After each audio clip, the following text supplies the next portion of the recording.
Hey, what's up, guys? Welcome back to another Reddit Stories video.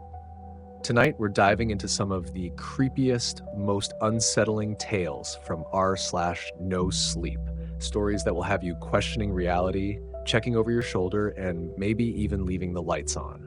We've got everything from eerie home videos with disturbing secrets to an abandoned water park that holds something far more sinister than just memories. And trust me, you don't want to miss the last story. It'll have you thinking twice about who you trust. If you love these kinds of stories, don't forget to hit that like button and subscribe. We're on the road to 10,000 subscribers, and every single one of you helps make that happen. All right, sit back, relax, and let's dive into some chilling r/NoSleep stories. I found a disturbing tape that my wife and her ex-husband filmed on their wedding night. My name's Jose, and I, 49 meters, have been married to Kelly, 42F, for 6 years. We met at Mexico City International Airport in 2014. Both of us were waiting in a restaurant for a late-night long haul to London. The pretty stranger quickly clocked my black epaulettes, each bearing 4 yellow stripes, then swiveled in her bar stool to smile at me. It was an unconvincing smile. I remember that. She looked like she'd been crying. And I also remember her asking, "Are you flying somewhere far, far away?" When I answered, Kelly smiled and revealed that she would be one of my passengers. I don't remember much of my response, truth be told, but I quipped about her being in safe hands because I just read Flying for Dummies. And she laughed politely as if it were the first time she'd heard that joke. In all honesty, as scummy as it seems, I wanted to impress her. She captivated me. I still remember every last thing she said, even after all of these years. Oddly, however, I only have fuzzy memories of my own words. My mother used to tease that Kelly had put a spell on me. Anyway, without being prompted, the sullen woman told me her story. That she'd booked an early flight home in the middle of her honeymoon because her husband Michael wasn't the person he'd purported to be. He was an abuser, a liar. And he's making me tell lies too, she said. He emptied me. That bizarre and unsettling choice of words would ring in my head for the next decade. And only yesterday, after finding and watching that cursed tape, did I finally understand what Kelly meant. I think 10 years ago, she might have been warning me to stay away from her. I think that'd been a glimpse of the real Kelly. But I'm not making sense. Let me explain. Everything could have ended with that conversation. We could have parted ways. I wish we had, but I was compelled to see Kelly again. I know that's awful. It's not a habit of mine, falling for a married woman. I just felt something indescribable, something I now realize may not have been butterflies at all. I had a week in London before the return flight to Mexico. During those 7 wonderful days, I frequently met up with Kelly at her hotel, said that I had to check on her. She was too frightened to return to her hometown in Cambridge, as she believed that Michael would be waiting for her. And she ignored my pleas to report everything to the police, which I'll admit seemed strange even at the time. We quickly formed a bond, and things didn't end when I returned to Mexico. I visited Kelly every time I flew to England. After she moved to Brighton a month later, I started taking the train to her new apartment. Believe it or not, I once took a short-haul flight from Paris to London just to see her. A year later, when our relationship inevitably became something more, I'd already made the decision.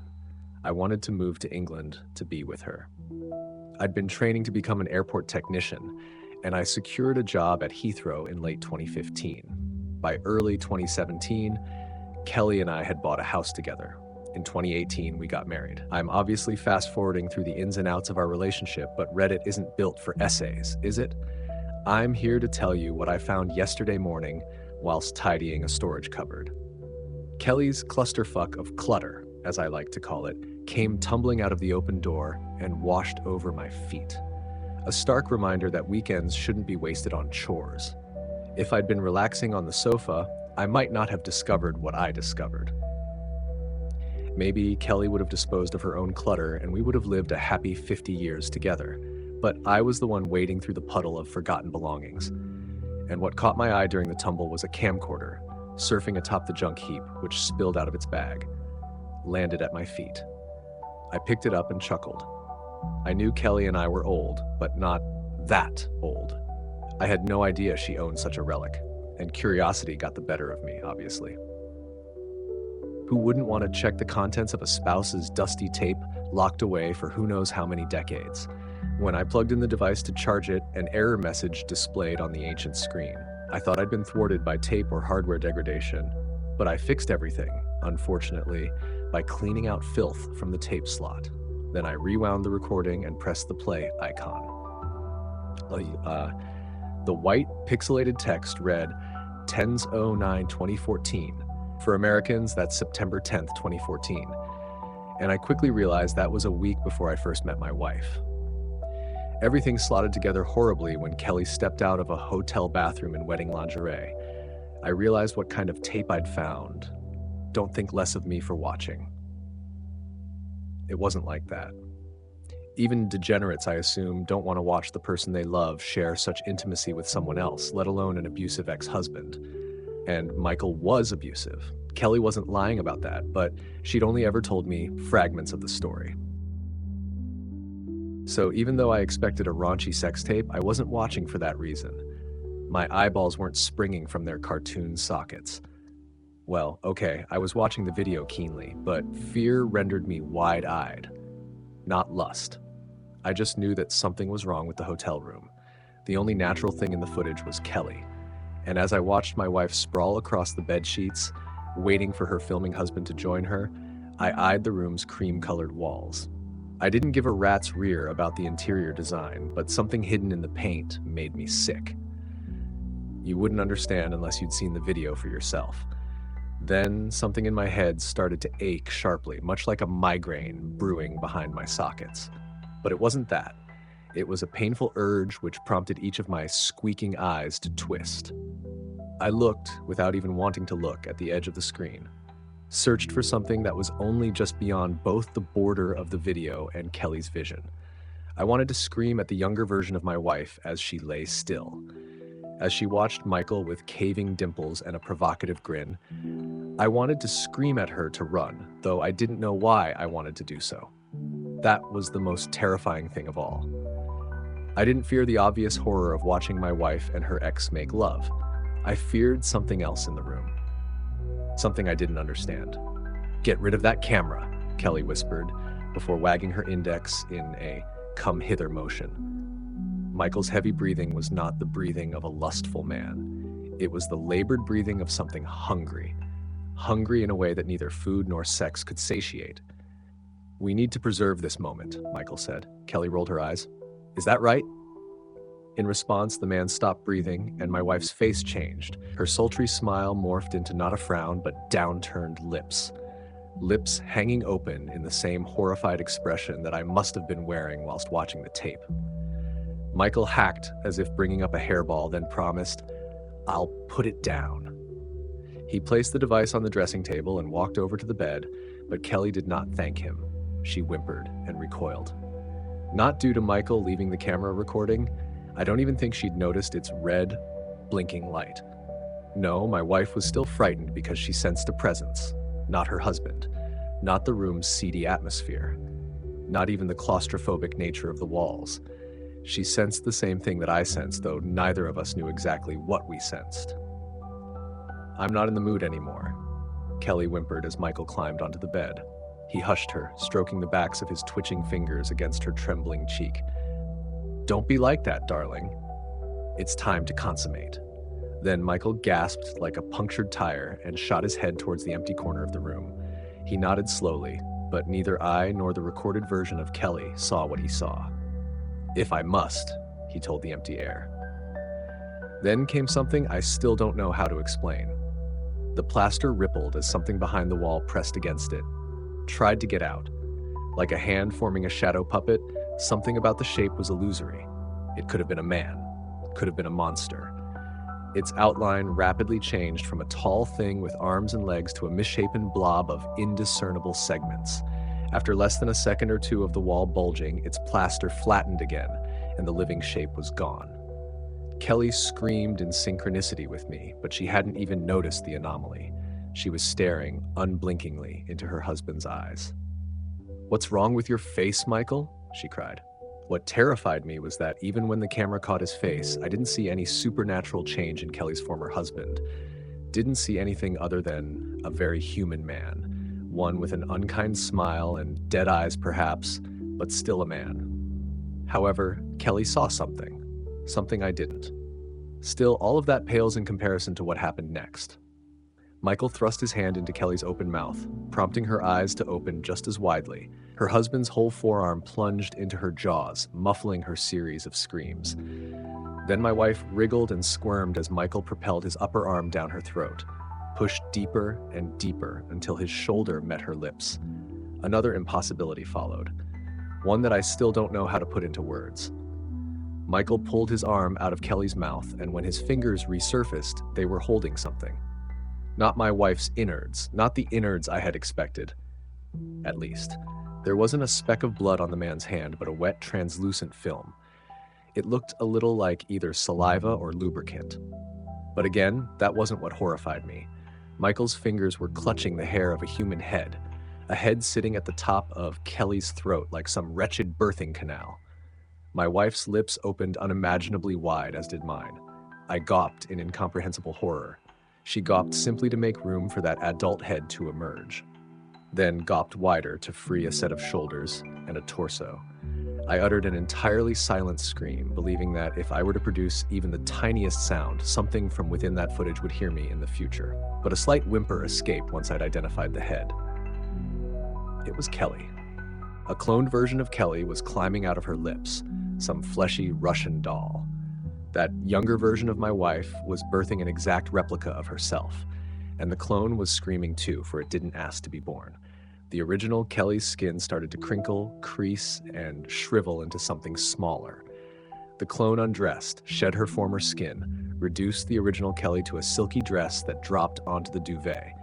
Then the clone, the new Kelly, fell into Michael's arms, and she eyed the empty skin suit beside her. She may have been screaming through those open lips, but a white sound was drowning all other noises. A prickly static that dug into my flesh. That maddening racket was accompanied by a gangly shadow moving across the wall of the hotel room's entryway. A shadow with the vague appearance of a man, but the tape cut out before the stranger came into view. Heart on my tongue, I hurriedly thrust the camera back into the bag and tossed it against the back wall of the cupboard. And mere moments later, there came the sound of my wife's car pulling into the driveway, so I tried to compose myself.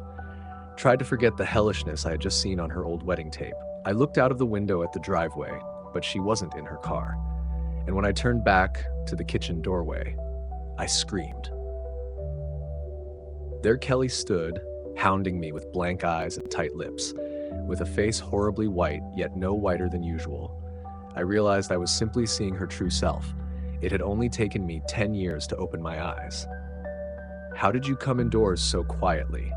I tried to ask, though nothing but a series of hoarse whispers sounded. "Jose," Kelly began before lifting the camera bag she'd inexplicably acquired. "We were meant to be decluttering, darling. Why would you want to hold on to this?" I tried to answer, but I was startled by my wife's sudden step towards me. A solitary step followed by a gasp and a jolt, much like her ex-husband in the video. Then Kelly looked towards an unoccupied corner of the kitchen and said, "If I must." Upon hearing that echo of Michael's haunting words, I ran, barged past my wife, who seemed either unprepared or unbothered by my escape. I ran out of the house, leapt into my car, and drove away from my life. I've been on the road for more than a day, stealing bursts of sleep in service station car parks. It's currently 2 a.m, and I was just woken by the sound of white noise. Not from a playing videotape, but from the world around me. That static drowned everything for one horrendous minute. I didn't want to look out of my driver's window, but there also came that familiar strain behind my eyes. A coded warning from my brain. And when I sat up to look outside, I locked eyes with a large truck parked a couple of spaces to my right. That was when I yelled until my vocal cords gave out. The side of the vehicle rippled in much the same way as the wall of the hotel room. Rippled to form the outline of a man inside the storage compartment. He was pressing against the truck's side, trying to push through the metal. The shape quickly lost its definition, then it became nothing at all. All that remained was an abandoned truck in a near-deserted car park.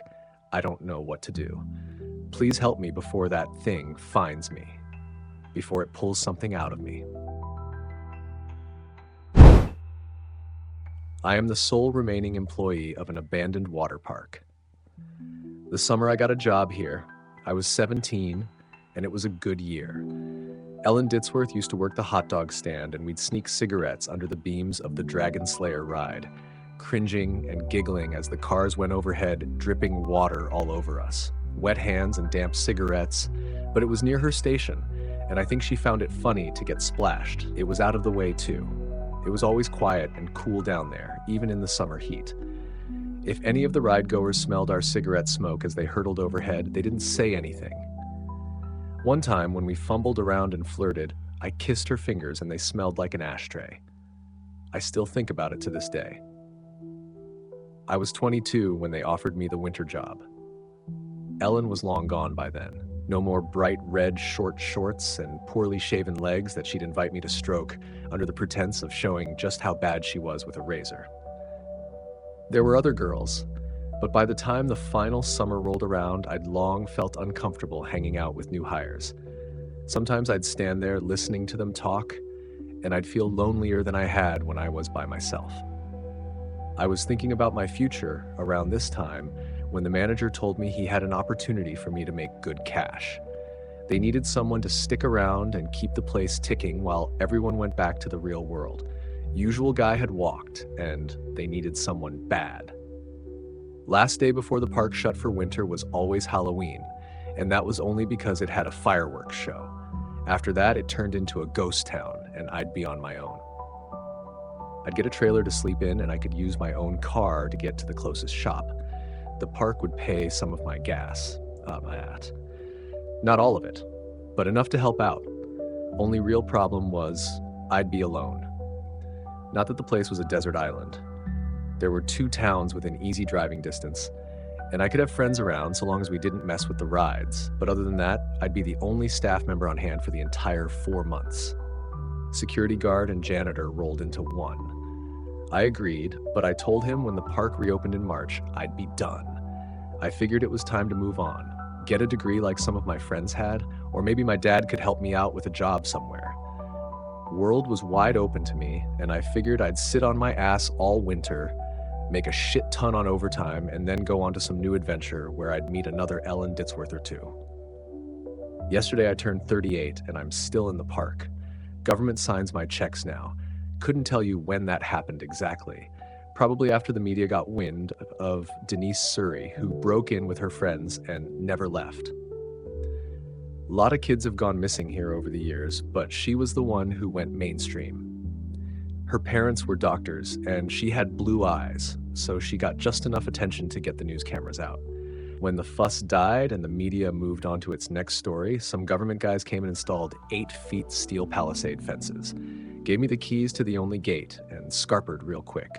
Gave me a funny feeling seeing 4 men in suits, barrel-chested with pistols on their hips, climb into an unmarked vehicle and accelerate out the parking lot so fast the back of the car fishtailed. One of them looked over his shoulder at the park, and he was so scared it was like he was looking at a mushroom cloud. I was the one who found Denise. She'd gone crawling head first down the Astro Missile water slide, one of those up and down kind of slides that have you bouncing along on a padded dinghy. Rides like that are usually open top, but this had long sections in a closed tunnel with LED lights to look like stars. Thing is, depending on weight, some people would catch air and hit the top of those tunnels going 20 miles per hour, maybe more. We used to take turns going in there to pull out any teeth that got stuck in the roof. 15 years later, and that tunnel mouth looked like something out of a nightmare. Fairy moss covering the opening, darkness inside heavier than the night around it, bone dry and with no obvious way to safety. Denise died of thirst. They think she was in there for 6 days, crawling around in the pitch black, looking for an exit that should never have been more than 100 feet away. There were signs something was wrong with this place back when it was still open. I just didn't register them.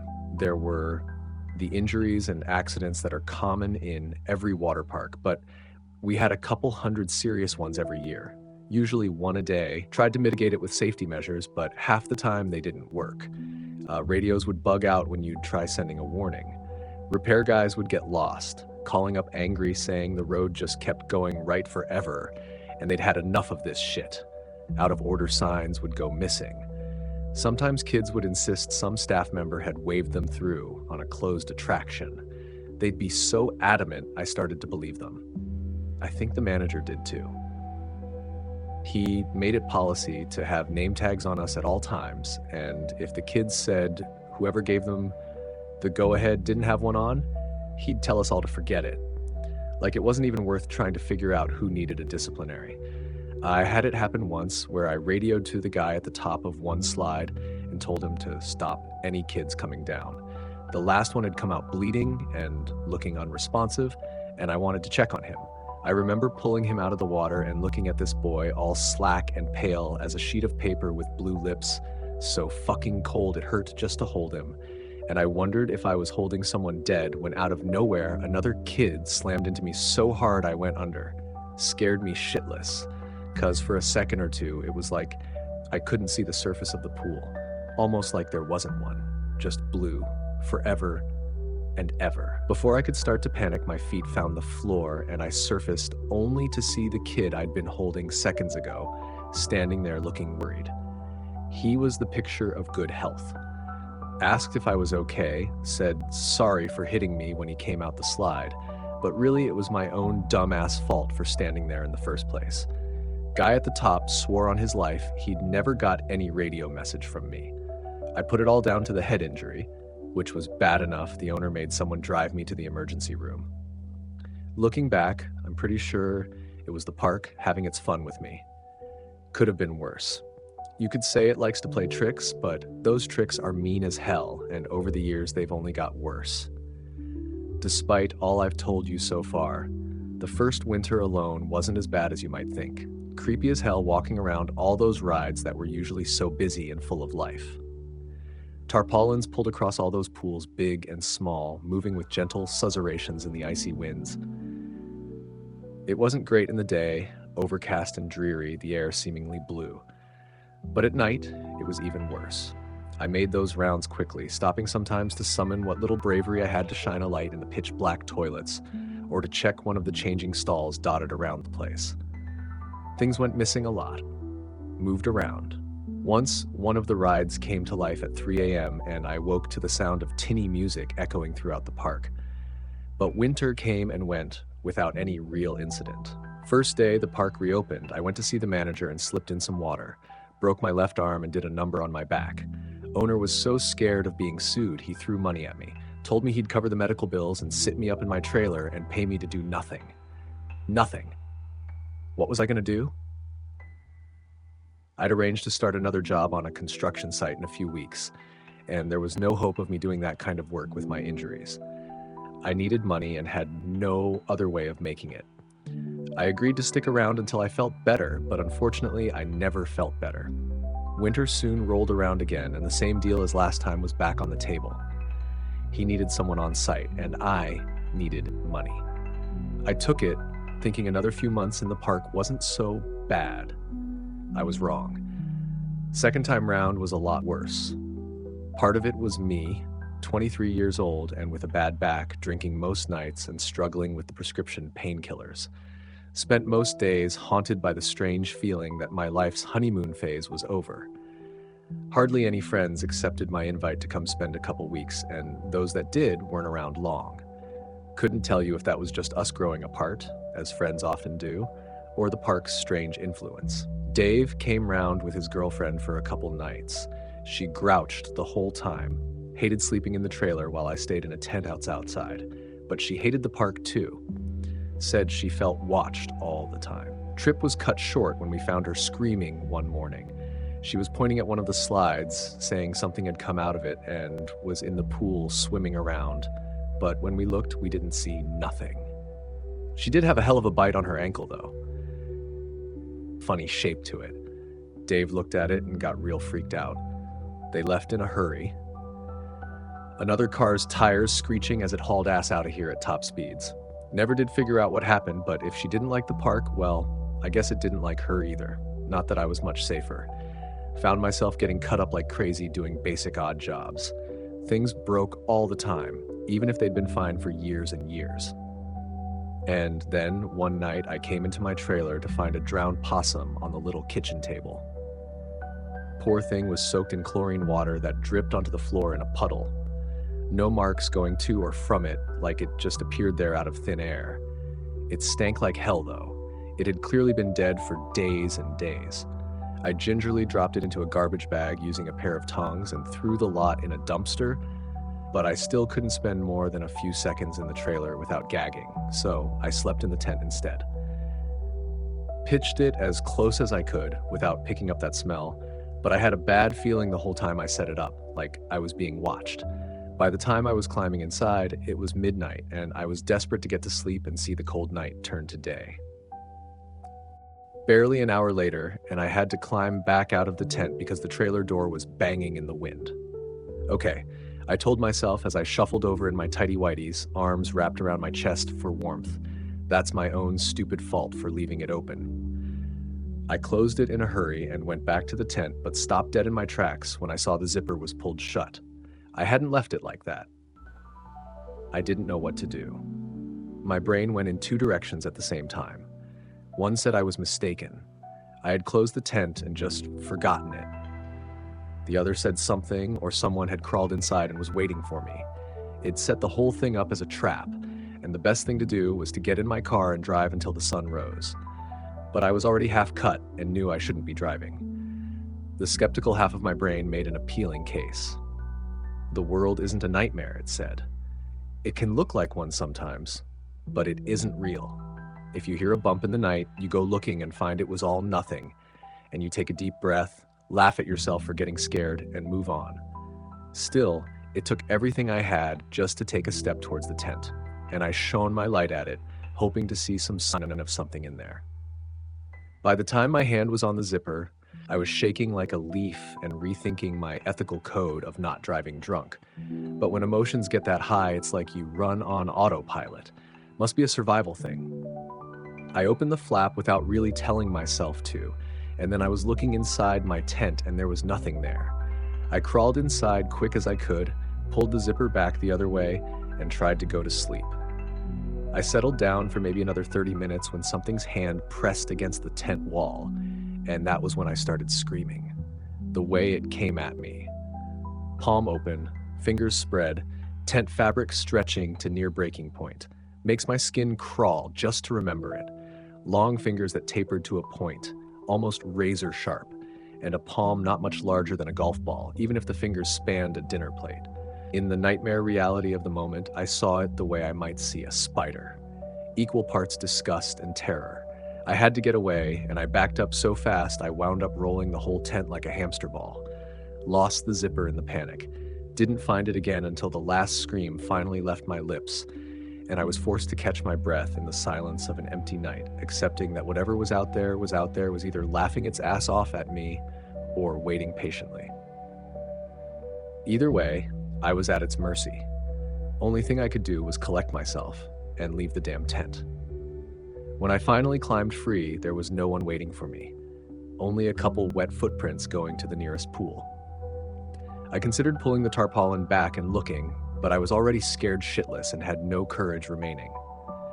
Instead, I ran into the trailer, slammed the door shut, barricaded it with every last piece of furniture that wasn't bolted to the floor, and fell asleep with the smell of rotten meat filling my lungs.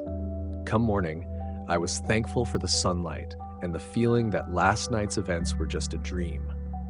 After that, I locked my trailer door every night, and I never slept in that tent again. No more possums, but it isn't uncommon for me to find scratches and dents in my door each morning. Nothing serious, but looks to me like the probing of a curious animal. Couple days later, something locked me in the boys' bathroom near the east end of the park. I'd only gone in because one of the faucets was running. I just turned it off when the door slammed shut, and I couldn't get it open again. Had to kick the lock out, which isn't an easy thing to do. First kick, I nearly broke my ankle. Second time hurt just as bad, and I had to take a breather to cope with the pain. Found myself pacing and occasionally stopping to listen for any sign of someone waiting for me outside. Someone I could shout at, blame it all on. Anything to keep the anger churning and not let it turn to fear. It was a full hour before I got panicked enough to give it my all and finally broke the lock. Burst into the cold air all red-faced and flustered and found the park silent as a graveyard.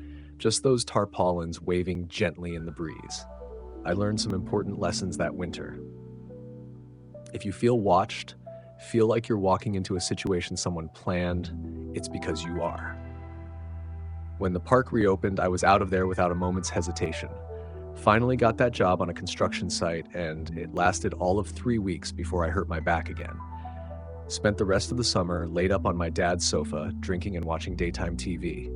Got a call off the manager around August, and he told me it had been a bad summer. Not only had the cops been sniffing around like crazy because some poor kid went missing in the area, but they'd had twice as many injuries as before. Said he'd just spent the day in court hearing testimony from the parents of some kid who'd never walk or feed himself again after he hit his head on one of the rides. He sounded pretty beat up about it. He wasn't the best boss, but it wasn't like we worked for Mr. Burns either. Poor guy was way out of his depth. Anyway, part of the court settlement was he had to have staff members on site 24/7. I'd done it twice before, and he was desperately in need of someone who knew the job.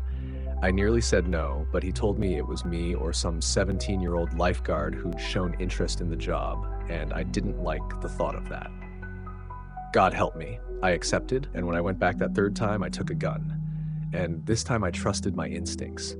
If I walked past a changing stall and heard the shower running, I let it run. Hour later, it'd be turned off again. If I saw someone had left the lights on in the staff room, I let them stay on until morning when I could deal with it in the comfort of daylight. Flushing toilets, wet footprints, open doors. I learned to stop sweating the little things, and 9 times out of 10, they went away on their own. Pretty soon, I found myself laughing at them. A big, fat wallet sitting in the middle of a solitary lounger that'd been dragged into the moonlight. A phone ringing from somewhere in the depths of a maintenance hatch. Those kinds of crude tricks weren't going to work on me, I decided. Thought I had it all figured out, and there was nothing left for that place to show me. And then the park ate a drifter. Or something did anyway. Did it right in front of me, too. I'd found the guy sleeping in one of the brick-and-mortar bathrooms. We got to keep those things warm enough to stop the pipes bursting, so I guess they make decent enough shelter. He was an agitated old fuck. Called me all sorts as I told him to clear off. He didn't make for the main exit, though. Wasn't like he'd parked a car in the lot, was it? Instead, he just made a beeline for the nearby hills. No fences in that part of the park back then, only open fields moving into woodland. His plan was to just walk into the wilderness in the middle of winter, and I wondered if I was actually marching some guy to a cold death. I remember looking at his shoes and seeing the backs of his heels exposed, and I realized I couldn't let him do that. Snow was due to fall that night, and I knew it was going to get real bad out there. "Hey!" I cried out while slowing to a stop. "Look, man, it's late, I'm sure." My words died out. I didn't really know what to say when he turned to face me. He was angry and tired, and I knew he wasn't ever really going to be thankful for some randomer's charity, but that didn't mean I shouldn't try. For a moment, the only sound was the tarpaulin of the large pool to our right. Was just about to cough up some more words when his feet went sideways. His body rotated around his center of mass, and the next part of him to touch solid ground was his head. It made a noise that makes my teeth ache just to think about. A percussive, almost musical note that really shouldn't be made by a human skull. The blood that sprayed across the tiles reminded me of when I'd go paintballing with my friends. I remember looking down at it and noticing a couple loose teeth. Strange feeling. For a few seconds, everything turned to a kind of white noise, as ancient instincts rooted me to the spot with fear. Paralyzed me. A million thoughts went through my head. The guy was dead. Something had taken him. That blood used to be inside of him. I have blood inside of me. Does my blood look like that? These thoughts were like the sparks that fly off a loose electrical wire, but I was stuck mired in them until the whistling in my ears faded and I heard something being dragged across the floor. The guy hadn't even gone that far. He'd flown about 8 feet, and landed just on the edge of the pool. His legs were in the water, hidden behind the tarpaulin, and only his top half was on dry land. His head was a ruin of blood and matted hair, but he still managed to look at me for just a moment before he slid the rest of the way below the water with a quiet splunk. The realization he was alive kicked my ass into my gear, and I ran over to the circuit box and hit the button that pulls back the pool cover. Machine ran loud as it drew the blue heavy sheet back across the water. Felt like eternity waiting for it. When it was finally over and I could look down into the water and see clearly there was no one there. Not even a cloud of blood polluting the pool. Nothing. I felt like I was going insane. And I even looked over and double-checked that the guy's plastic bag was still where he dropped it, just so I could be sure I hadn't made the entire thing up. I really didn't know what to do. The only thing in that water were a couple leaves that had made it in there over fall, but that was it. And then I saw it. I can't explain it easily. It was a sudden overlap of realities, a bit like the hollow cube illusion where it can be two things at once. Without ever taking my eyes off it, that pool became every deep body of water I'd ever seen. All of them, all at once. It was every calm and glassy ocean surface with rays of diffuse light leading into unseen depths, every lake with murky kelp fingers reaching up out of the dark, every flooded basement with black and brackish water. I could smell the stagnant water, could feel the breeze you get standing on the coast, taste the salt, all of it at once, and something moved in those infinite waters, and it was big. It was like the first time I saw the Grand Canyon, big. Like when you get on a plane and see the ground pull away so quickly it loses perspective. Whatever was down there was coming right at me, and I'm not ashamed to say I pissed my pants. An ocean full of stars was down there, and the thing swimming towards me had a body that obscured entire nebulae. I felt vertigo come over me, and I backed away and I slipped in the blood, and then I woke up a few hours later and started screaming. I had to clean up in the morning, and I had to pull the tarpaulin back across. Machine only goes one way, so I had to do it with a pool stick, and it made me feel sick just to go near it. Every time I got close, I started to feel dizzy again. When I finally mustered the courage to look, there was the same old pool it had always been, but I'd never shake the feeling I had when I was looking down in it and saw teeth like tectonic plates. When summer rolled back round, I saw a bunch of kids in that pool and had to go be sick in a bush. The thought of them sharing space with that thing, Jesus. After that, I felt like I belonged to the park, weird as it sounds. Manager didn't have to fight me to get me to stick around for a fourth winter or a fifth or sixth. The rest of the world didn't feel so real to me anymore. Sitting and eating dinner with my father while he lectured me on my prospects. Getting a beer with an old friend who was passing through. I felt like I'd gone into fucking space and seen the world was flat, and now I had to just come on back and pretend like I cared about whether my soda was diet or not. Not long after that, the park had its last ever summer. It had gone too far by that point. Government was looking to close it all down on account of the accidents, and the manager was down the station every other day for questioning. 4 kids missing that year alone. I found one of them folded up inside a pool filter, but didn't report it on account of not wanting the attention. The rest I don't know about. I was told I'd be paid another month or so after closure until a demolition crew came in, but no one ever arrived. Just me, this place, and a back that's getting worse with each new winter. I don't patrol at night anymore. Little by little, the park has become something unfamiliar to me. Grass growing up between old tiles, pool water, the color of cut grass and engine oil. Even in the day, you can see things moving around down there, and the smell of chlorine no longer fills the air. Now it's the heavy stench of rotten algae and dead water, and sometimes the tang of the salty ocean that I've learned to avoid like the plague. Makes me see stars in the corner of my vision, and I don't like it. My dreams are bad enough. Drowning in the dark, something huge bearing down on me. I've woken up more than a few times and vomited up salt water. I can't bring myself to think what any of it means because I just don't want to know. Last time I went in the park after dark, I had a close call. Worst of my life. I've been thinking about leaving ever since, but I worry there's not much else out there for me at this stage. That, and I kind of feel guilty. I didn't save all those kids with the cameras. Urban explorers, they call themselves, and I say kids. But really, they were college students who record videos for something called TikTok. Anyway, they came prepared, scouted the park, even scouted me, working out my routine and where my trailer is so they could avoid my general line of sight. I had no clue they'd watched me for a whole day. Once they figured I was passed out or asleep, they drove their van as close to the fence as they could find, climbed to the top, and hopped on over. For about an hour, they got what they wanted. I've watched the footage 100 times. Broken down toilets, covered in graffiti, smashed windows, and broken glass covering the floor. Old pools full of ancient water covered in thick, brackish scum. You can hear the glee in their voices. That kind of urban decay was their bread and butter. And they were good at it, too. They stayed quiet, didn't shout or break anything, they just filmed. Wasn't until they decided to try rowing out to the castle that things took a turn. I came too late. What got me out of bed was a scream. Maybe a few of them. It was blurry, and I came to around 3 a.m., still a little tipsy, my head foaming at the edges with a half-remembered dream of a hollow world filled with water. As soon as I saw the van, I realized someone had gotten inside the park, and I hadn't just been dreaming the sounds of splashing water and panic.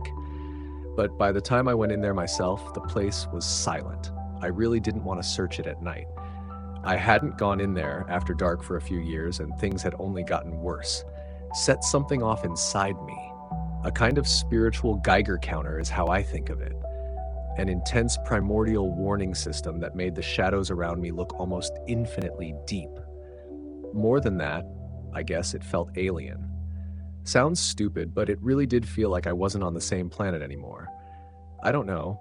That part might just be all in my head, but that's how it felt that night. I'd pushed myself just about as far as I was willing to go when I heard it. A rhythmic, hollow knocking. It was coming from one of the largest pools in the park. A shallow, kid-friendly one we called the castle, because it had a giant jungle gym in the center. A kind of spaghetti mess of platforms and climbing bars and slides that the kids loved. I followed the sound and saw a pile of rucksacks and even a large camera on the very edge of the pool. And there, just a couple meters away, was a rowboat. The idiots had brought it with them. Probably thought they were being smart by avoiding the water below. At least they'd tied it off, so it was easy for me to pull back in. I gave it a cursory inspection, shivering at the mere thought of floating across that nightmare water in something so flimsy, and was ready to leave it until the morning when I heard a quiet splashing. Something had climbed out of the water, and my heart dropped as I instinctively flicked the torchlight towards the sound of dripping water and saw a thin, shivering shape climb onto the lowest steps of the castle. It looked gray and sickly, and then it started whimpering, and I realized I was looking at a girl. College-aged, with stringy hair and an outfit that might have been colorful before she'd gone in the water, but now it was just the color of ash and moss. At a glance, she almost didn't look human anymore. She looked more like a starving animal, shell-shocked and shaking. I shouted out to her, but it was as if she couldn't hear me. She dragged herself up onto a dry platform and curled up in a ball in the far corner, knees pulled to her chest and wide eyes locked into a 1,000-yard stare. And something was in that water. It came close to the surface, displacing small branches and causing the thick pond scum to bulge but never break. From the looks of things, it was circling the castle, and in some parts where the algae wasn't so thick, I got the faintest glimpse of colorless scales the size of my hand and a thick, muscular trunk. Sometimes it seemed to bump up against the castle, like it knew the girl was nearby, but didn't know how to get to her. The whole thing shook, and she'd whimper extra loud, but she still didn't show any signs of becoming lucid. I'd be lying if I said I didn't think about leaving her until morning. She was unresponsive and looked like she was just going to stay in the same place. Wouldn't it be better to just go get her when the sun was up? I thought. But that was a pretty fucked up thing to think. She wasn't safe there. I wasn't safe just standing in sight of the water, and she was on some old piece of plastic held together with rusting bolts. What if it collapsed? What if something came out of the water? God knows, it could happen.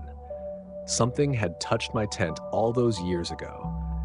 Who's to say it wouldn't walk on out to take her? At some point, I made the decision. Don't know exactly what did it, but I think it was the sounds she was making, that and the knowledge she'd been in there. God knows what she'd seen. I had to have sympathy. She needed help, and I was the only one around who could give it. So once something deep inside me clicked, I knew I had to move quickly before the fear started to fuck with my head. I grabbed the rope and began to pull the boat towards me.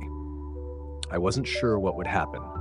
Half expected something to breach the water like a hungry shark and swallow the boat whole, but instead, whatever was circling the castle just slunk into the depths and stayed out of sight. Somehow, that was even worse, and I found myself scanning the water obsessively as I worked up the courage to get into the boat. I tried to keep the momentum, though. I didn't let myself start thinking or doubting myself. I just climbed in awkwardly, 1 foot at a time, damn near shitting myself when the whole thing wobbled, and I briefly felt like I was going to lose my balance. But I managed it, and soon I was sitting down and using the oars to pull myself through the water. As I rowed, my brain moved along in different directions. Part of me was almost watching myself, like from above, and asking over and over, "What the fuck are you doing?" While another watched that water for the slightest sign of life, and a third part of my brain was watching me for signs I was going to crumble from the adrenaline and ice-cold fear coursing through my veins. Each time the oars broke the water, I kept waiting to see something coming after me. And I was about halfway there when I realized that if it was big enough, it could just bowl the whole boat over, like a shark knocking a surfer off his board.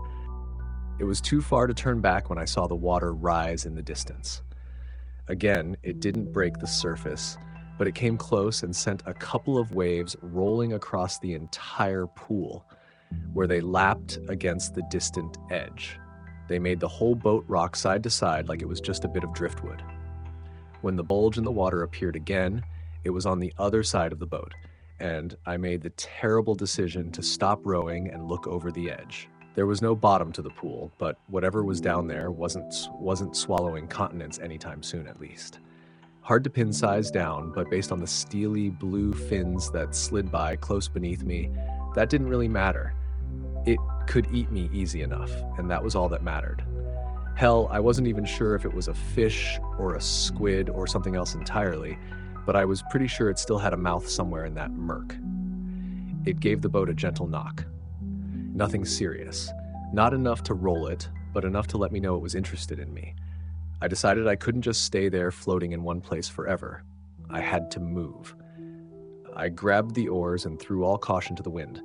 The sooner I got off that water, the better.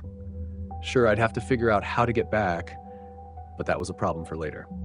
Right there and then, all that mattered was the rising terror and disgust that took all my strength to keep from bubbling up into full-blown panic. As soon as the boat began to move, the creature slid out of view again. Didn't know if I ought to be relieved or even more afraid, but I took advantage of the lull in its activity to close the distance, and once close enough, I pulled the boat over to the same steps the girl had climbed. Once there, I secured it with a bit of the rope and hopped onto the first step, cringing at the way the ice-cold water felt slick and slimy against my ankles. The girl flinched at my touch, but she didn't scream or pull away. I told her it'd be okay or something like that. Tried my best to sound reassuring. Tried to let her know I was going to get her somewhere safe. I managed to pull her to her feet when she finally turned and looked right past me. I barely existed to her at that moment. She only had eyes for the water behind me. Something about the look on her face gave me pause, though. She wasn't scanning for danger. She was looking right at something, and before I had a chance to look for myself, she started screaming. When I saw it, I wanted to scream too. I'd never seen anything like it. Or since. A head like seaweed, a face like a scallop. It watched us with an almost casual interest that frightened me more than any predatory scowl. The look of a child about to pull a spider's legs off. The thought of it still makes my skin scrawl. It was so still, so alien. I couldn't help but pause and wonder if I was looking at something real or if it was just bad special effects. And yet the moment stretched on until something in that unknowable mind made a decision and the creature disappeared back beneath the water. I made a decision too, and I dragged the young woman to the nearby boat where she started to fight me the moment she saw it. Can't say I blame her. Last time she was on it, she'd nearly died, but there was no third option. It was stay and die or take our chances getting to safety. Unfortunately, we had barely gotten within a meter of the thing when the whole boat was blown sky high with tremendous force. For a few seconds, I stood there dumbstruck, the girl crying and water falling from the sky like a momentary rainstorm. When the boat finally returned to Earth, it was a couple of 100 meters away and hit dry land with a great crash. My stomach sank. How the hell were we going to get off the castle now? Not a moment later, the entire structure began to shake. By now, the girl was close to hysterics, and I wasn't far behind. I took her hand and began to look for some high ground as that thing began to shake and batter the flimsy plastic supports that held the platform up.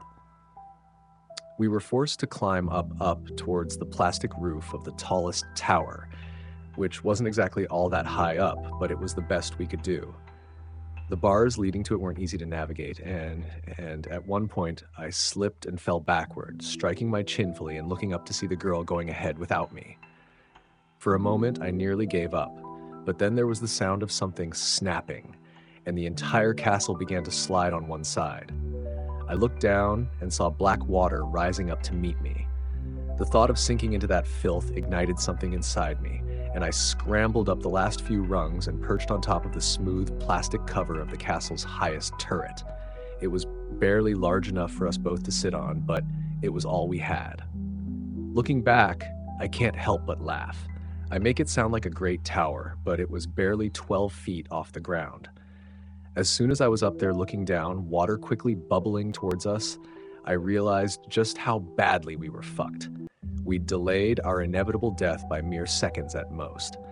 By the time the bright red piece of plastic we clung to hit the water, the castle had broken apart, so all its little pieces went floating in different directions.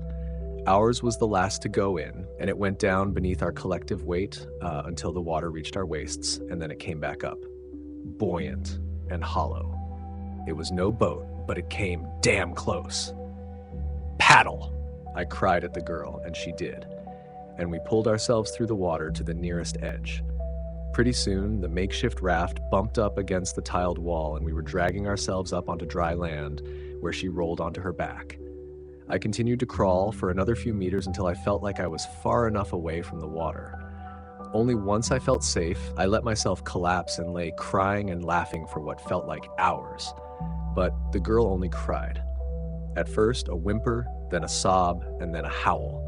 A painful, gut-wrenching scream that made my own joy wilt until I could do nothing except listen to the raw grief in her voice. When I sat up to see if she was okay, she was sitting upright and staring at the thing that was rising out of the water. Again, no malice. Not really. At least I don't think so. It'd be like looking for a recognizable expression on an oyster. But it did watch us calmly as it ate what I can only assume was one of her friends. A man, I think. Hard to remember details.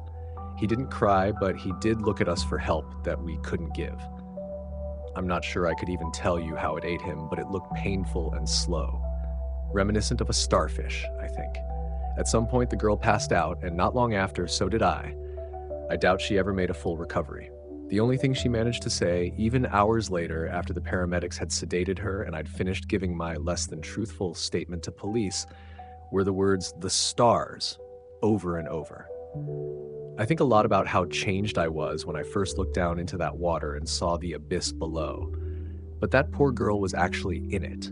She'd swam in those waters, submerged. I don't even know how she came back from an ocean that doesn't have a surface. But she did, and somehow I don't think she'll ever be the same. But it's got me thinking about myself, about what I've lost to it. Jesus Christ, I'll be 40 before I know it, and what then? Just gonna wait here forever and ever. There's a number on the back of my paychecks, and I want to try calling it to find out more. Like, what would they do if I tried going somewhere else? Would they let me? Because it's gone. The days of Ellen Ditzworth are gone. The days of a good back and strong legs are gone. The person I was before I saw that drifter die is gone. Yesterday is gone. The past is a shared hallucination. Only the present is real. I need to get out of here before I lose more of myself. I'm never going to understand this place. I realize that now. I can only accept that it exists and try to move on, which I should have done the day I saw those stars, because there is an abyss and it doesn't flow through time like we do. Doesn't occupy space like we do. But it's there and it's full of gods the way a koi pond is full of fish. And I'm worried the more I think about it, the worse the park gets, and the closer I get to falling into waters that have no up or down and which never ever end. In my dreams, I am choking in the acidic bile of a creature that swallowed me whole. I'm worried that if I stay here much longer, I'll forget how to wake up.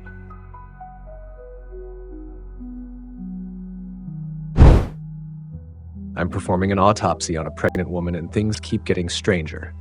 I knew her. In all my years of work, I've developed a strange relationship with death. I see it as something purely physical. The body in front of me is just an organism who stopped living. That's all that it is. And yet it took me by surprise to have her on my table. I'd seen her around the hospital before, excited, glowing, talking about what her life would look like from now on. She was a bit distracted sometimes, saying that great things were coming. But I didn't expect her to die right before giving birth. She was found drowned in her own home with writings on her wrists and on the back of her neck, and she'd been laying in her bathtub for days before her neighbor found her.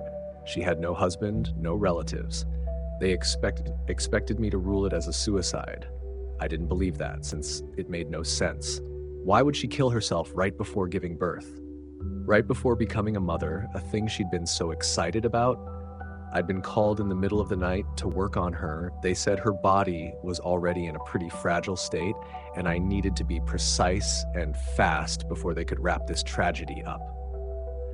I won't weigh you down with all the gory details. I'll just go over the process really fast so that you'll get an idea of what I do. First came some of the paperwork and observations, along with the external examination and photographs.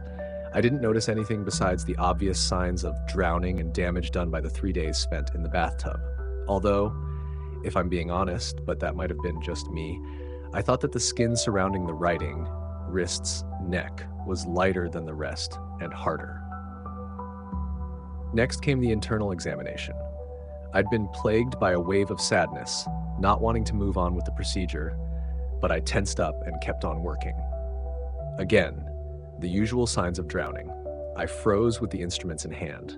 I was the only one in the morgue, or at least the only one alive, and it might have been the lack of sleep or the general eerie atmosphere that was making me feel unsure of what I was seeing. There was no earthly way she could have made those carvings on her ribs, tiny carvings of the same symbols. My throat was dry, which made me feel like I was choking on air, and suddenly the collar of my scrub felt too tight for me. It wasn't my imagination. Her ribs were covered in these carvings. Could it be some bone-eating bacteria? I knew it was pointless to even ask that question, because I knew it wasn't. I took out my phone to take a close-up of the ribs. I know that wasn't too professional, but I had no choice. The moment I took the picture, something clattered in the distance. I looked up to the door to the hallway. No one should be here.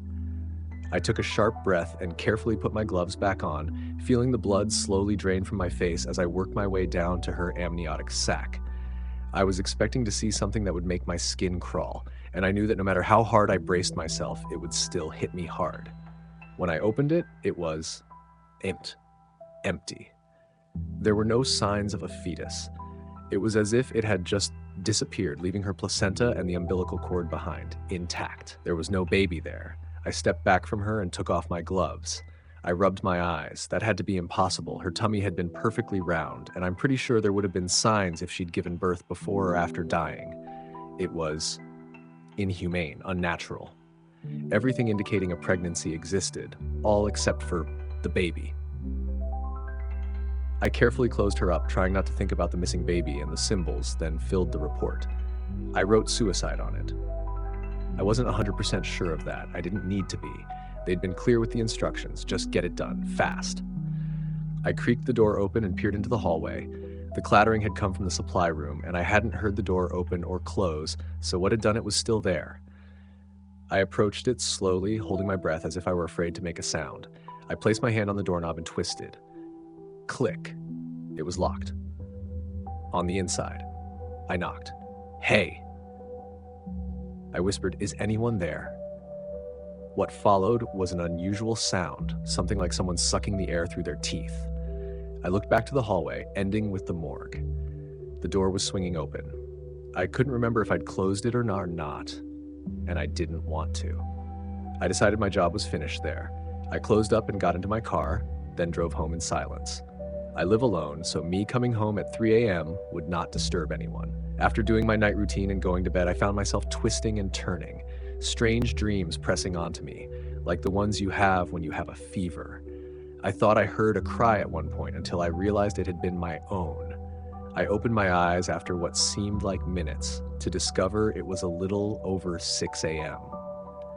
In the soft glow of the morning, my window had fogged up a bit, and I couldn't help but stare, perplexed, at the fresh print of a child's hand on the inside of the glass.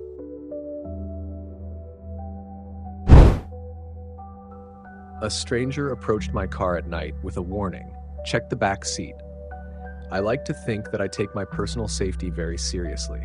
I don't stand too close to the road while waiting for the walk signal. I have my location shared with my sister and mom.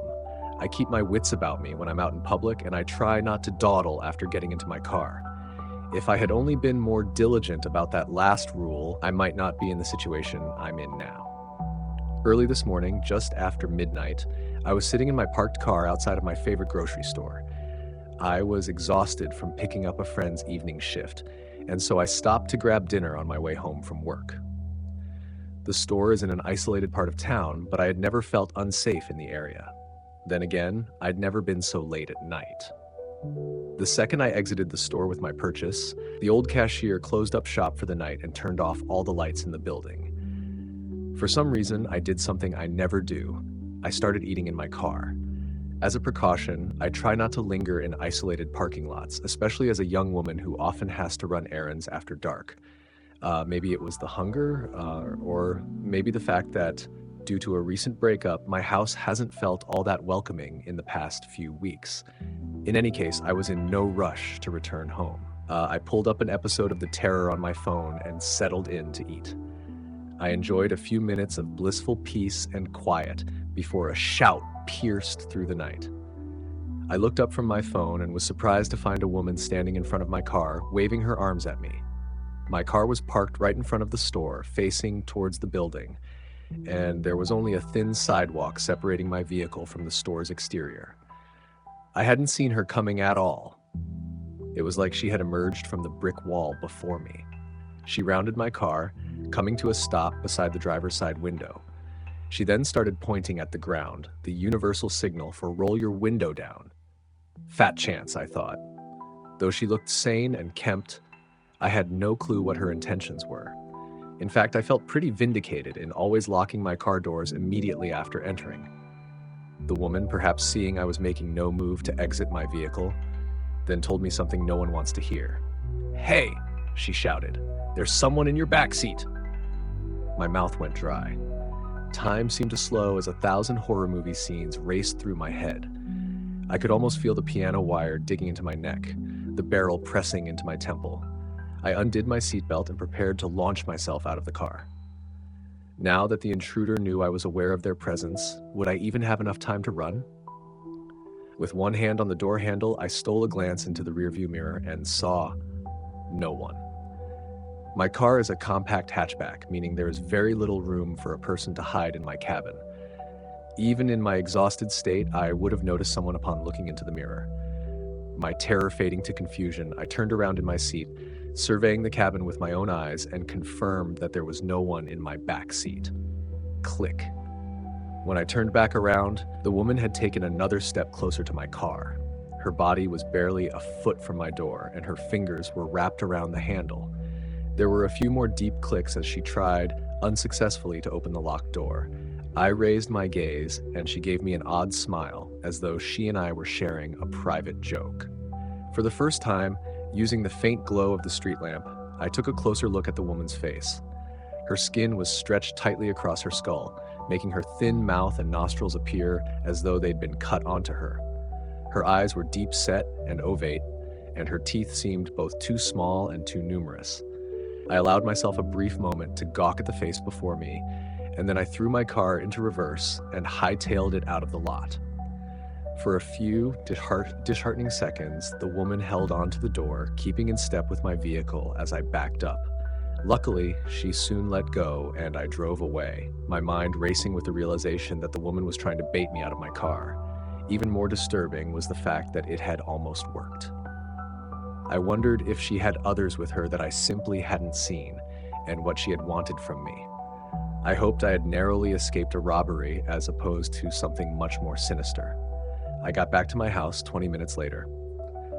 Still shaken from my encounter, I rushed inside the house and made sure that all of my doors and windows were locked. My exhaustion did little to soothe my nerves. My mind played tricks on me as I got ready for bed, conjuring up flashes of the woman's face in the dark corners of my house. Once I finally fell asleep, my fears followed me from the waking world. I had a long, vivid nightmare, most of which I've either forgotten or is irrelevant to this account. All I know is that when I jolted awake some hours later, it was to the sound of a frantic banging on my front door. I sat up in bed, unsure if I was still dreaming or not. My alarm clock read 4:17. It was far too early for someone to be knocking on my door unless there was some kind of emergency, which, given the forcefulness of the knocks, there may have been. Slowly, I rose from my bed and inched towards the entryway. I had never before been in such a situation, and was at somewhat of a loss as to how to react. I didn't smell a fire, thankfully, but that didn't mean all was well. Suddenly, I heard a man's voice calling out my name in a questioning tone. It sounded vaguely familiar, but I couldn't immediately place it. "Who is it?" I called back. "Brian," answered the disembodied voice, and relief washed over me. My neighbor, Brian, lived in the house across the street. We weren't close exactly, but I often saw him walking down the block with his dog, Bailey. I turned on the entryway light, but as I was still in my sleepwear, I didn't want to open the door unless I had to. Instead, I called back to him. "What's the matter?" "Well," he began. I heard his voice crack, and he cleared his throat. "Do you have someone over right now?" "What?" I asked, my heart skipping a beat. "No, I don't. Why do you ask?" "Well, the dog had to go out, and while I was in the yard with him, I thought I saw someone in your front window, someone who didn't look quite right." I stilled, feeling as though I were in some terrible dream. Turning around and glancing down the dark hallway, I wished I had turned on more lights on my way to answer the door. "She followed you home," I thought. "She's in your house with you right now." I was ready to bolt out the door into the cold, but by some miracle, I had just enough presence of mind left to consider my neighbor's words more carefully. Something was wrong. I stepped away from the door. "Are you all right, Brian?" He cleared his throat again, and when he next spoke, his voice sounded slightly different from before, as though he were testing out a new timbre. "Of course, I just got a bit of a cold here, but I still wanted to check in on you." My voice wavered as I voiced a question to my neighbor. "But your dog, isn't it a girl?" Brian didn't respond. My mind reeled in the torturous silence, like trying to discern whether the threat was outside the door or inside the house with me. After a full minute of complete stillness, the handle to my front door began to move. It rotated downwards as far as it could before the lock stopped it, then shook as the person on the other side of my door pulled on the handle. This happened several more times as the person tested my lock, and then there was a powerful bang, as though someone had rammed into my door with all their might. After that, there was silence again. I stood frozen in place for another minute. I had no peephole, but I worked up the nerve to walk into the living room and peer through the blinds into my front yard. In the distance, walking down the street away from my house, was a figure. Although I couldn't see the face, something deep within me knew it was the same person who had tried to open my car door. I watched her walk away into the quiet night until she disappeared from my view. Needless to say, I didn't get much sleep for the rest of the night. I split my time between roaming the perimeter of my house, looking for anything suspicious, and sitting in my kitchen, running the events of the night over in my mind. The most likely explanation was that I'd been dreaming. After all, I'd nearly been baited into opening my door to a potential criminal just hours before, so it made sense that I'd have a nightmare about, a similar situation. Then again, I had never in my entire life had a dream so vivid. Maybe somehow the woman really did follow me home. She easily could have stuck a tracker on my car, but how in the world did she know Brian's name, and how had she impersonated him so well?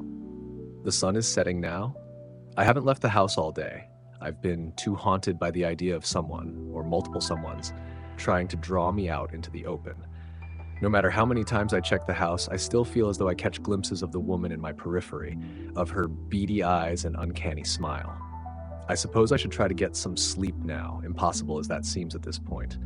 I just needed to jot this down before I went to bed in case A, anything happens to me, and B, you ever think about blindly trusting the warnings of a stranger. My husband cheated on me. Ever since I found out, he's been acting different. Justin and I had been together for 10 years, married for 6. I'd been with him for my whole adult life. We'd been dating since I was 17 and he was 18. I always thought he was my soulmate, the man I wanted to grow old with. Turns out I was wrong. I was devastated when I found out. Yes, Justin had been staying out later than usual, and his explanations were usually flimsy at best. I'm not stupid. I had my suspicions, but I think I just really didn't want to come to terms with the fact that my husband was seeing another woman. Honestly, I might have gone years without discovering the truth, but Justin got sloppy. "Welcome home, honey? Fun night out with the guys after work again?" "Uh-huh," Justin grumbled, brushing past me.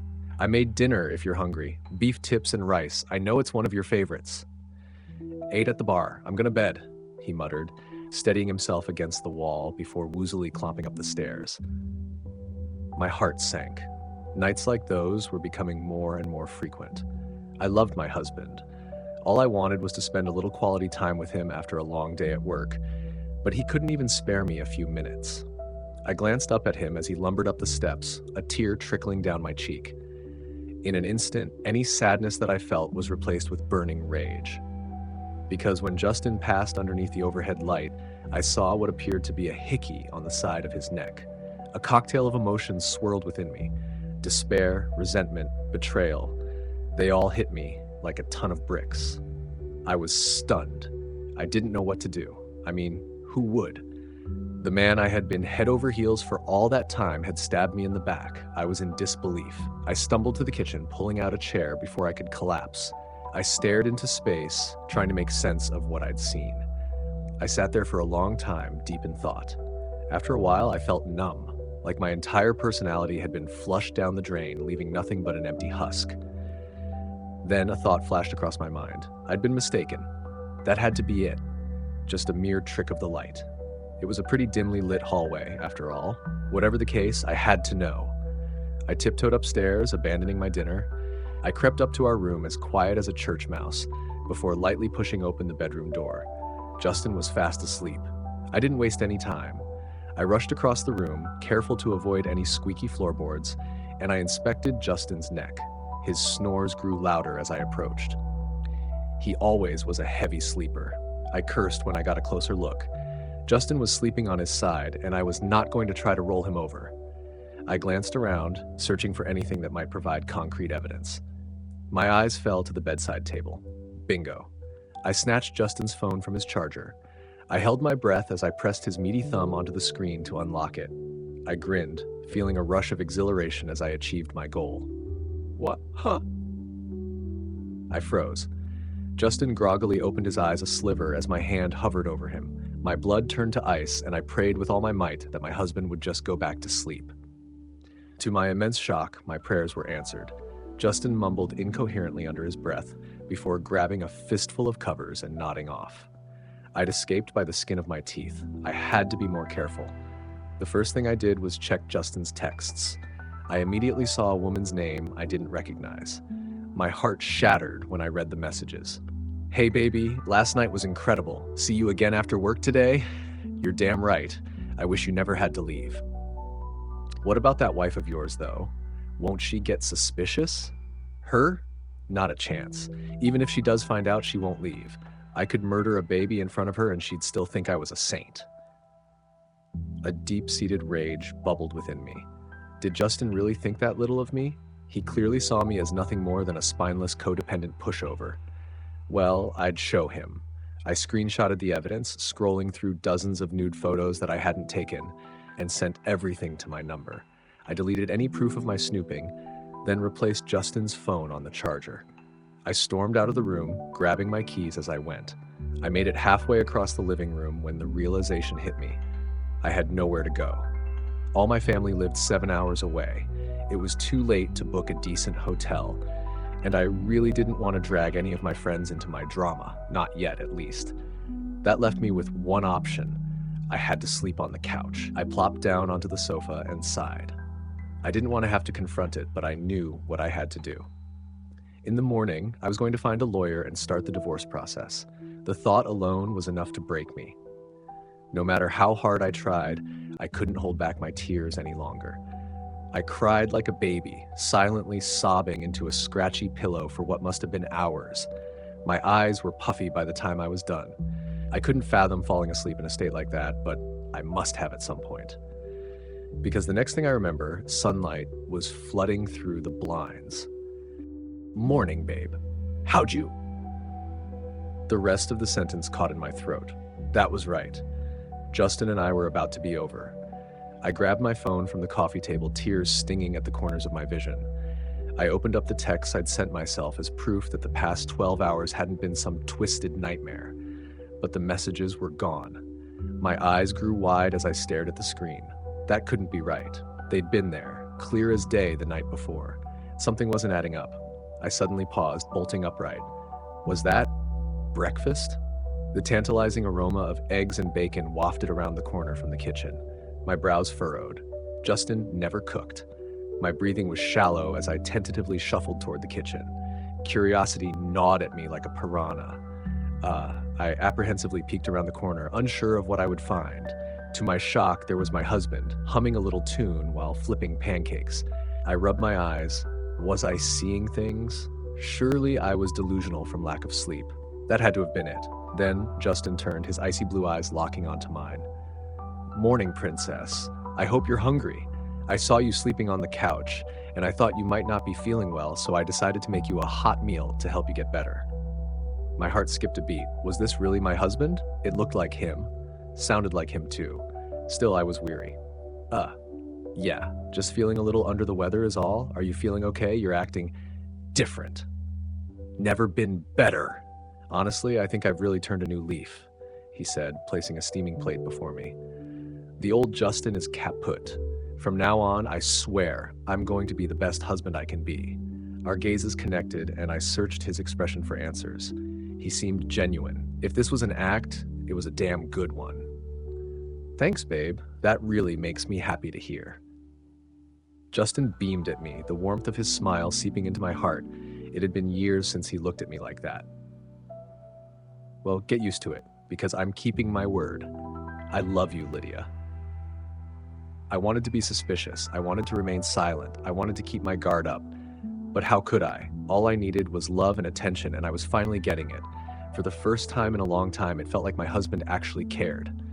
"I love you too, Justin," I muttered before digging into my meal. A big part of me was still leery of my husband. His timing was pretty convenient, after all. But even with all my doubts, Justin was seemingly sticking to his promise. He took me out on dates, paid to get my nails done, bought me flowers. He even started shouldering most of the housework. Needless to say, I was impressed. If he would have kept that up, I might have never suspected a thing. But one night, he slipped up. We were cuddled up on the couch watching The Truman Show when I asked, "Now I wish I would have kept my mouth shut." "Hey, babe?" "Yes, my love?" Justin asked, his eyes still glued to the screen. If someone close to you was an imposter, like a perfect replica except for a few tiny changes, do you think you'd notice? Justin tensed up, his eyes wide as he slowly turned to face me. A blank stare had overtaken his expression. A chill rippled through my body when he looked at me like that. He was beginning to frighten me. "I suppose so. Why do you ask?" His voice was monotone, dripping with a tinge of urgency. I didn't know how to process his sudden shift in personality. "It's the premise of the movie we're watching." I watched as the color seeped back into his face, and he loosened up, breathing a sigh of relief. I cocked a curious brow. Why was he acting so strange? That makes sense. We sat there in uncomfortable silence, shifting our attention back to the TV screen. After a few more tense moments, I couldn't take it anymore. I've got to use the restroom and charge my phone. I'll be right back. No need to pause the movie for me. Justin nodded before grinning up at me. His smile. Had his teeth always been that straight? Okay, baby girl, hurry back. Wouldn't want your spot to get cold. Yeah, sure thing. I practically bolted up the stairs, locking myself in our room. I slumped against the door, trying to steady my palpitating heart. What was going on? Was it just me, or was that some seriously freaky behavior? Either way, I needed a second to calm down. I had my eyes shut, focusing on my breathing, when I heard it. My phone was buzzing from inside my pocket. I hurriedly retrieved it, glancing at the screen. Unknown number. I normally don't answer calls from strangers, but something compelled me. Maybe it was intuition, or perhaps I just wanted someone to talk to other than my husband. In the end, I accepted the call. Hello? Lydia? Lydia Atkins? Speaking. Look, this is going to sound crazy, but I need you to hear what I have to say. Okay. I suddenly jolted up from my spot on the floor and stared at the locked door separating me from the hallway. Loud knocks rattled it in its frame. Lydia, who are you speaking to? Panic surged through me as I scrambled for an answer. It's my mom. Go back downstairs. I'll be there in a minute. That was him, wasn't it? The caller said.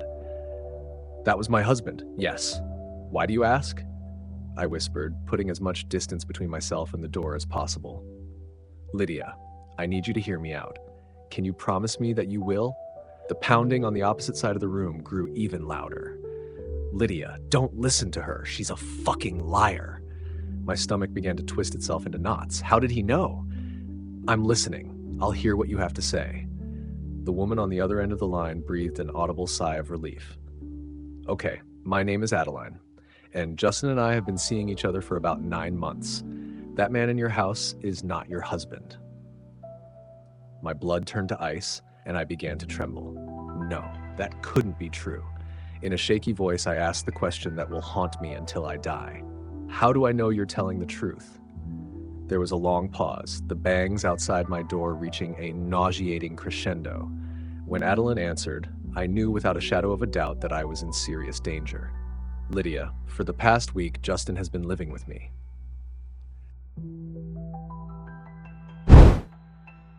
My husband cheated on me. Today, I confronted his mistress. Adeline, if that's not my husband, then who is it? I tried to be calm, to think rationally, but Adeline must have picked up on the fear in my tone. Look, I don't know, but try to get out of the house if you can. I'm going to send you my address and I'll explain everything in person. I have to go. I'm sorry. The line went dead. All the while, the hammering continued to escalate. Lydia, unlock this fucking door. I swear, if I have to break this damn thing down, I will. Those words sent a chill down my spine. Justin had only raised his voice at me a handful of times in the decade that I'd known him, and none of them were as threatening as that. I stood there, momentarily stunned, but a hard kick from the other side of the door was all I needed to spur me to move. I snatched my keys from the bedside table and raced to the window overlooking the front lawn. I hurriedly unlocked it and began to pull. Come on, you piece of shit. Open, I muttered, a massive surge of adrenaline aiding my efforts. With one final heave, the window gave way, and not a moment too soon. The door began to splinter and crack. A few more hearty blows, and it was done for. I didn't have any time to waste. I punched out the screen, watching it tumble onto the shingles below. I took a deep breath before hoisting myself onto the roof. I had one leg out the window when it happened. Whoever, or whatever, was pretending to be my husband finally managed to get inside. My eyes grew wide as he charged toward me. Lydia, don't do this. I can explain. I didn't want to hear what he had to say. Maybe that was stupid of me. Maybe I should have stayed and talked things out. But in that moment, Adeline's words kept surfacing to the forefront of my mind. Now, I can only pray that I made the right choice. I pulled myself the remainder of the way out and slid down the roof, desperate to escape my pursuer. I yelped as I felt fingernails graze my arm, My heart jackhammered in my chest as I fell onto the grass. I scrambled to my feet, somehow unscathed aside from a few minor scratches, and bolted to my car. I flung open the door, threw myself inside, and jammed the keys into the ignition. Before I peeled out of the driveway, I briefly glanced up. Justin's lookalike was standing in the window, glowering at me. A devastating sense of dread consumed me as our eyes locked. That's what terrified me the most. His eyes. They were burning with rage, but something about them felt wrong. In fact, his entire face looked off, like he was trying to express an intense emotion, but he didn't quite know how. That instantly destroyed any qualms I had about leaving. I slammed the car into reverse and floored it. I briefly looked back as I sped away, and my stomach twisted itself into knots when I did. The window was empty.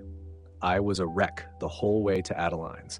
An overwhelming flood of confusion, resentment, and fear swirled within me as the realization sank in. Justin really had cheated on me, and on top of that, he was leaving me for his mistress. It was all too much to process. I flew down the empty streets, tears trickling down my face. How did this happen? Why me? Why couldn't I have normal marital problems, like leaving the milk out or arguing over whose turn it was to do the dishes? I didn't ask for any of this. It wasn't fair. Fortunately, I didn't have much time to think about it. Thanks to my erratic driving, I made it to Adeline's place, if you could even call it that, in 10 minutes flat. I quickly parked beside the curb and stepped out. I gazed in bewilderment at the run-down shack as I made my way to the door. The house was tiny compared to ours. Faded, yellow paint peeled off the exterior, the shutters clung on for dear life, and empty beer bottles littered the front lawn. I'd be lying if I said it didn't give me a little glint of satisfaction. I took a deep breath as I approached the door. Was I really going through with this? How did I know that Adeline was even telling the truth? Maybe I shouldn't have come. Before I had a chance to mull over any of those thoughts, the door swung open. A young woman, at least 5 years younger than me, stood in the doorway. As much as it pains me to admit it, she was beautiful. Long, blonde hair flowed down to her waist, and ocean blue eyes stared into mine. She was a stark contrast to me in every way. Lydia? Come in! Smack! I slapped Adeline hard across the face, leaving an angry red imprint on her cheek. Sorry. Knee-jerk reaction. She nodded, staring down at her feet. No. I deserve that. Come in. We've got a lot to talk about. I obliged, following her lead. The inside of the home wasn't much better than the outside. Empty takeout containers were strewn about the floor, the carpet was stained with God knows what, and the whole place smelled like cigarette smoke. It took everything in me not to throw up. Adeline rushed to the couch, brushing away some stale potato chips from one of the cushions. Sorry about the mess. You can have a seat if you want. One glance at that food-crusted sofa, and I instantly knew my answer. Thanks, but I think I'll stand. If you say so, Adeline shrugged, claiming the spot for herself. I guess I've got some explaining to do, huh? You sure fucking do. Adeline again shifted her gaze to the floor before meeting my stare. Look, I'm really sorry about Justin. I'm not going to sit here and try to make up some half-assed excuse. I'm a terrible person. I folded my arms across my chest. You're not wrong. Is he here right now? You're at fault too, but Justin's the one I'm really pissed at. No, he's at the bar. He said he had some drinking to do.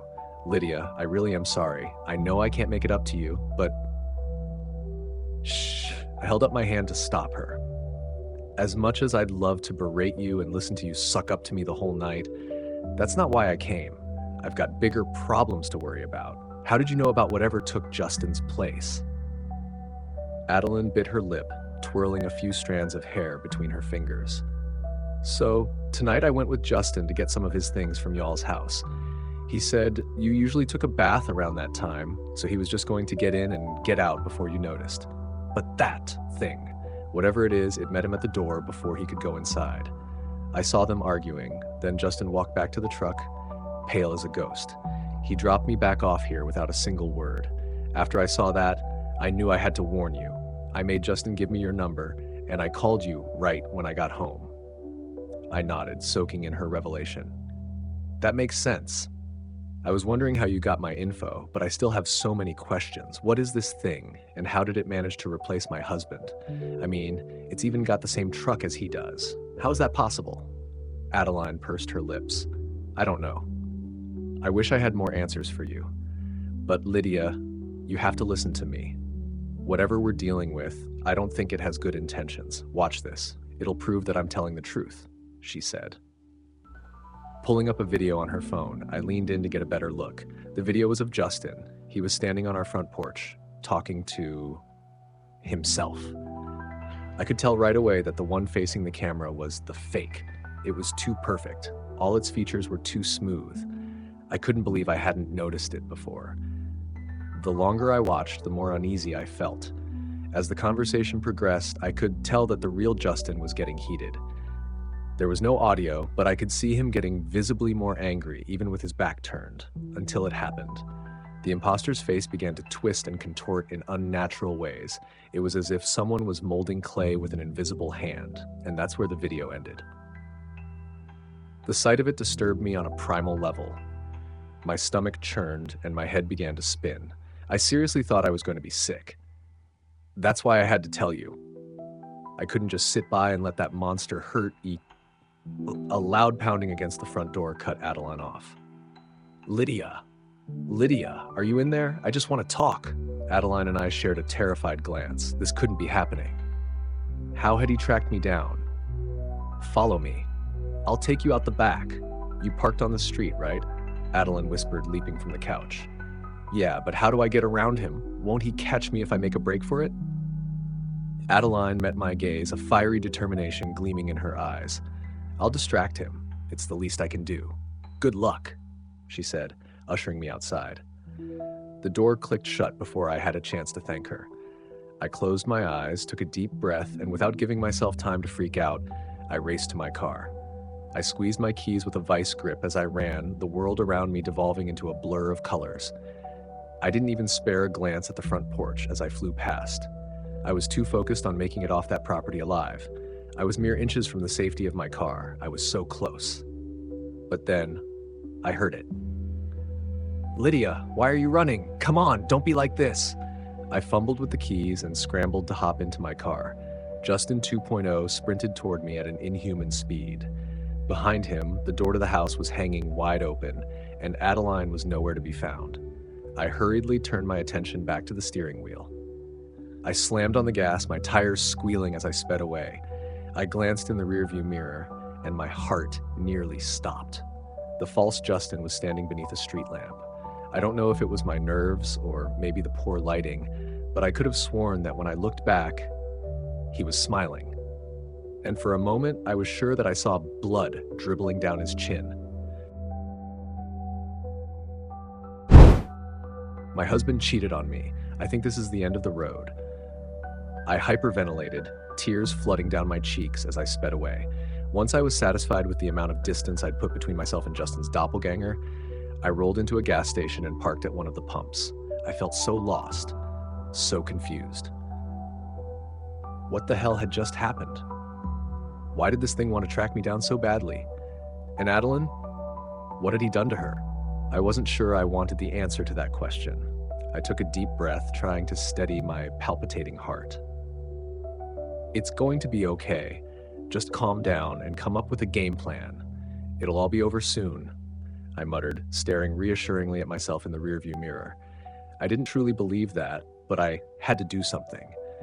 I couldn't afford to keep crying my eyes out and waiting there like a sitting duck. I needed a plan, so I did the only thing I could think to do. I hopped out of my car and prepaid for gas. My head was on a swivel as I inserted the nozzle into the tank. The gas station was desolate, save for an older gentleman smoking a cigarette by the front door. My foot tapped against the concrete as the fuel gauge slowly ticked up. My heart pounded like a jackhammer the entire time, just waiting to see that familiar red truck pulling in beside me. But it never did. I breathed a sigh of relief, placing the fuel pump back into its compartment. I glanced back at the man by the door for a split second before jumping back into the driver's seat. He was talking on the phone now. And was he grinning at me? I didn't want to wait to figure out what he was planning. I zipped down the road and onto the interstate.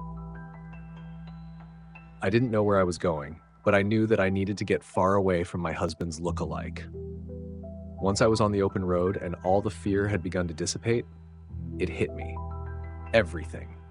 The cheating, the lies, the betrayal, all of it. It all crashed down on me like a tidal wave. What hurt the most was the false sense of security I was lulled into. I had let myself believe that Justin had changed, that he'd turned a new leaf with no provocation whatsoever. The thought that all that time, none of the love I'd been given was even real, it shattered my heart all over again. I'm not ashamed to admit that I cried. I sobbed uncontrollably as I continued down sparsely populated roads. I didn't want to be on the run from some unknown entity. I wanted to go back home and take a nice warm bath. But I knew I couldn't do that. I had been driving for a little over 3.5 hours before I started to get low on fuel again. I pulled off on the nearest exit. By that point, the adrenaline had worn off and I was starting to get tired. I soon found myself at a rundown Motel 6 in the middle of bumfuck Egypt. The red and blue sign flickered as I pulled into the parking lot, a great indicator of the quality of the room I'd be staying in. I took a deep breath and looked at myself in the mirror. "Come on, Lydia, you can do this," I murmured, stepping out of the car. My eyes darted from left to right as I made my way to check in. My BMW looked so out of place beside all the rusted clunkers sprinkled throughout the lot. I picked up my pace, my heart rate spiking. A bell chimed as I opened the door to retrieve my key. A young man with black, greasy hair sat behind the counter reading a Playboy magazine. He didn't even look up as I approached. Hi, can I get a room?" The boy lazily glanced up at me before releasing a sigh. "Sure, $50. I pursed my lips as I fished around in my wallet. $50 a night for this dump, what a ripoff. I slapped the cash onto the counter, thanking my lucky stars that I wouldn't have to risk getting my bank information stolen from their card reader. The boy, whose name tag read Steven, handed me the key for room number 12 before pocketing the cash. "Thanks," I said, shooting him a glare as I snatched the keys. He gave me a slight nod before returning to his magazine. I nearly sprinted to room 12. I hurriedly jammed the key into the lock before shoving the door open. Right as I was closing it, something caught my eye. Headlights. I kept the door cracked just enough to see. Silly, right? Surely I was just being paranoid. There was no way that it was him. Justin's truck cruised into the parking lot. It was unmistakable. The faded red paint, the dent on the driver's side door, the crack running down the entirety of the windshield. It was all there. I quietly locked myself in the room, my head spinning. How was this happening? I was so far from home. How had he found me again? The realization hit me like a ton of bricks. How stupid could I possibly be? The answer was so simple. I pulled out my phone and there it was. Justin and I were sharing our locations. With everything that had happened, I hadn't even thought to turn it off. I knew it was too late, but I turned off location services anyway. I felt nauseous as I placed my phone back in my pocket. How accurate was that thing?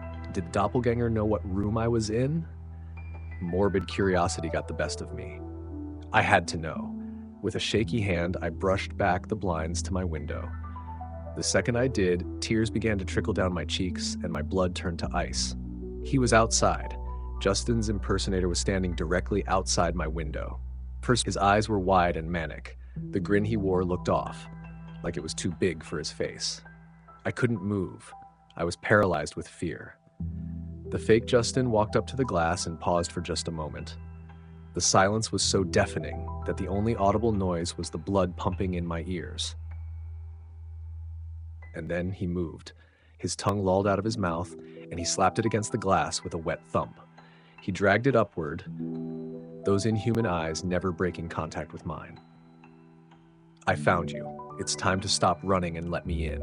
His smile vanished as he gritted out those words. That was enough to snap me from my stupor.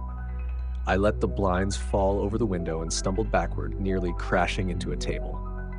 That's where I am now, writing this at that table. I'm done for.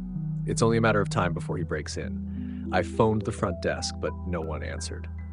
I called the police too, but response times are slow this far out in the boonies.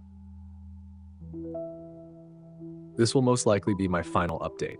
If the cops don't show up on time, I don't know what he'll do to me. My hands are trembling as I type this. He's trying to kick the door down, and I don't think it's going to hold. To anyone reading this, please listen to me. If you notice a sudden change in a loved one's personality, don't brush it off, because it just might be this thing wearing their face.